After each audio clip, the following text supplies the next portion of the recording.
இது லாஸ்ட்டு வந்து camera line அப்படியே நேராக போய் அந்த லாஸ்ட்டு கார்னர் போய்ட்டு அந்த கார்னர்லேருந்து நேராக அப்படியே நேராக இந்த இதுக்கு வருது. இங்கே டிவி சர்க்கியூட் இங்கே தான் இறங்கிருக்கு. மொத்தம் 4 பைப் லைனு. ஒரு இது வந்து கேமரா நேராக அங்கே போகுது.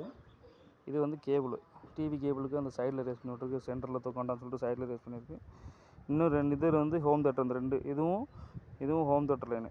இதுவும் கேமரா லைனு. நேராக அங்கே போய் அந்த கார்னர்லேருந்து இந்த கார்னர் வந்துடும். அந்த கார்னரு. மற்றபடி ரூம் சர்க்கியூட் வந்து கீழே 2லேயே போட்டாச்சு. அதனால் ரூம் சர்க்கியூட் மட்டும் போடல. சும்மா 4 பக்கம் ட்ராப் மட்டும் இறக்கி விட்ருக்கு. அப்புறம் ஸ்பாட்லைட் இறக்கி விட்ருக்கு. பெட்ரூமில் 4 பக்கம் எப்போதும் நம்ம நார்மலாக இருக்கிற மாதிரி 4 பக்கம் இறக்கி விட்ருக்கு. அப்புறம் இந்த சைடு மேலே அந்த அரங்க ரூம் மேலே லோரு படிச்சிருப்பாங்களா, அந்த மேலே இந்த ரூமுக்கு பாத்ரூம் நேராக மேலே 2 லைட் வச்சுருக்கு. சைடில் ஒன்று இறக்கிட்டு ட்ராப் இறக்கிட்டுருக்கு. ஹோம் தேட்டருக்கு இங்கேருந்து நேராக அங்கே போகுது. அங்கேருந்து நேராக அந்த லாஸ்ட்டு போகுது.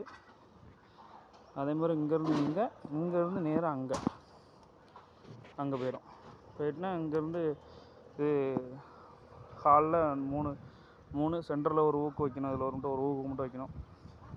இது கொத்துலேட்டு போடுற மாதிரி ஒரு இது மட்டும் வைக்கணும். இது kitchen line.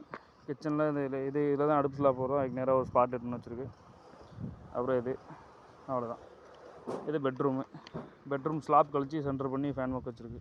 Fan box slab இப்படி 2 பக்கமும் இருக்குது. இங்கேயும் இருக்குது. 2 பக்கமும் கழிச்சு அந்த சைடு சென்டர் பண்ணி வச்சுருக்கு. அவ்வளோதான், முடிஞ்சு. இன்னும் கொஞ்சம் கெட்ட வேண்டியது இருக்குது. இது அந்த பைப்லாம் கெட்டாமல் இருக்குது.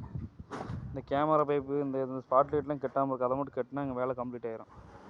இதை மட்டும் இப்போ கட்டணும்.